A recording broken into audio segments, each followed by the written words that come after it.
नमस्कार दोस्तों, आज मैं आपको एकादशी व्रत में सुनी जाने वाली गणेश भगवान की कहानी सुनाने जा रही हूँ। प्रेम से बोले गणेश भगवान की जय हो, माधव भगवान की जय हो। एक समय की बात है, एक गांव में एक बुढ़िया माई अपने परिवार के साथ रहती थी। बुढ़िया माई विष्णु भगवान की परम भक्त थी। वह हमेशा दोनों पक्षों की एकादशियों का व्रत करती और कथा सुनती थीं। उन्होंने कभी भी व्रत में गणेश भगवान की कथा न कही न सुनी। इस कारण उनका व्रत अधूरा रह गया।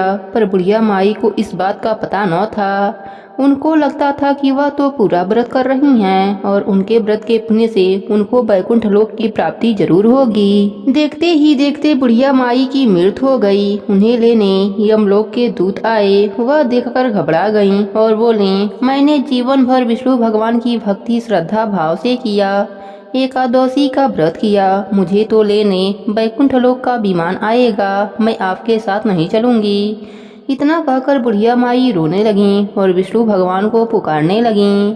विष्णु भगवान गरुड़ पर सवार होकर बुढ़िया माई के पास आए और बोले, बुढ़िया माई, तूने तो पूरी श्रद्धा से व्रत किया, पर तुमने व्रत में कभी भी गणेश भगवान की कथा न कही न सुनी। इसी कारण तेरा व्रत अधूरा है। बुढ़िया माई विष्णु भगवान से जीवन दान मांगने लगी ताकि वह एकादशी का व्रत करके उसका पूरा पुण्य प्राप्त कर सके। इस प्रकार बुढ़िया माई को विष्णु भगवान ने 2 साल के लिए फिर जीवित कर दिया। अब बुढ़िया माई जीवित होते ही गणेश भगवान का नित्य नियम निभाना चालू कर दिया। एकादशी का व्रत करती तो पहले एकादशी व्रत की कथा सुनती और अंत में गणेश भगवान की कथा सुनने लगीं। इस प्रकार 2 साल में 4 एकादश बुढ़िया माई ने पूरा कर लिया। गणेश भगवान की कृपा से एकादशी का पूरा पुण्य बुढ़िया माई को प्राप्त हुआ। बुढ़िया माई की तपस्या से गणेश भगवान प्रसन्न हुए और बुढ़िया माई के सामने प्रकट होकर बोले, बुढ़िया माई, तुमने मेरे नित्य नियम के साथ ही व्रत में श्रद्धा पूर्वक कथा सुनी है, इसलिए मैं तुम पर अत्यंत प्रसन्न हूँ। मैं तुम्हें आशीर्वाद देता हूँ कि जब तक यह पृथ्वी रहेगी तब तक तुम्हारे इस तपस्या का गुणगान लोग करते रहेंगे। साथ ही एकादशी व्रत में तुम्हारी इस भक्ति की कथा को जो भी मनुष्य प्रेम पूर्वक सुनेगा उसको व्रत का संपूर्ण फल प्राप्त होगा। गणेश भगवान बुढ़िया माई पर प्रसन्न होकर बुढ़िया माई का घर अन्य धन से भर दिया। साथ ही रिद्धि सिद्धि का वास करके अंतर ध्यान हो गए। 2 साल बीतने पर बुढ़िया माई की मृत्यु हुई। इस बार उन्हें लेने वैकुंठ लोक का विमान आया। बुढ़िया माई को पूरे मान सम्मान के साथ वैकुंठ लोक ले जाया गया। इस प्रकार गणेश भगवान की कृपा से बुढ़िया माई का घर अन्य धन से भर गया और मरने के बाद वैकुंठ लोक का सुख मिला। हे गणेश जी महाराज, जैसे आपने बुढ़िया माई पर प्रसन्न हुए, बुढ़िया माई के व्रत को पूर्ण किया, उसके घर को अन्य धन से भर दिया, वैसे ही एकादशी व्रत करने वालों को भी पूरा फल देकर उनका घर अन्य धन से भर देना।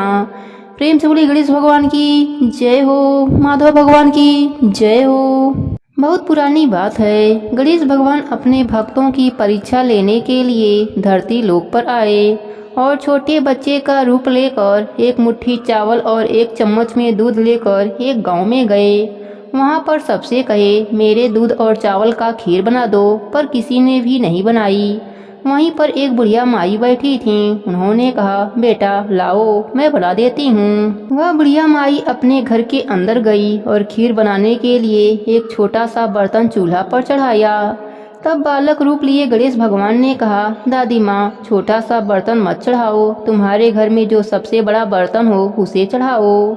बुढ़िया माई ने बालक का मन रखने के लिए बड़ा सा बर्तन चढ़ा दिया।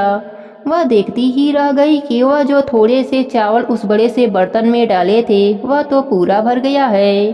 गणेश जी ने कहा, दादी माँ, मैं नहा धोकर आता हूँ। जब खीर तैयार हो गई तो बुढ़िया माई के पोते पोती खीर खाने के लिए रोने लगे। बुढ़िया माई, गणेश भगवान तेरे भोग लगना कहकर चूल्हे में थोड़ी सी खीर डाल दी और कटोरी भरकर बच्चों को दे दी। बुढ़िया माई की पड़ोसन ऊपर छत से देख रही थी तो बुढ़िया माई ने सोचा, यह चुगली कर देगी। इसलिए एक कटोरी भरकर उसे भी पकड़ा दिया। बेटे की बहू ने भी चुपके से एक कटोरी खीर ले जाकर खा ली और एक कटोरी चक्की के नीचे छिपा दिया। बुढ़िया माई ने भी दरवाजे के पीछे बैठकर एक कटोरी खीर खा ली। उसके बाद बुढ़िया माई ने कहा, अरे गणेशा, खीर खा ले, मैं तो तेरा ही इंतजार कर रही थी। तब गणेश जी ने कहा, दादी माँ, मैंने तो खीर पहले ही खा ली।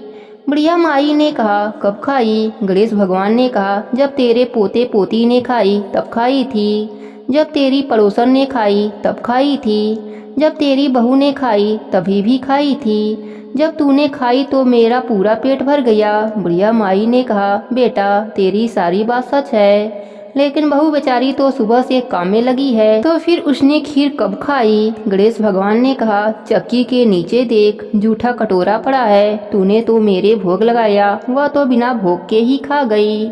तब बुढ़िया माई ने कहा, बेटा बताओ, बचा हुआ खीर का क्या करूं? तब गणेश जी ने कहा, पूरे नगर में बांट दो। जब राजा को यह बात पता चला तो राजा ने बुढ़िया को बुलाया और कहा, क्यों रे बुढ़िया, ऐसा बर्तन तेरे घर में कहाँ से आया? ऐसा बर्तन तो राजमहल में होना चाहिए। बुढ़िया ने कहा, राजन, आप खीर का बर्तन ले लो।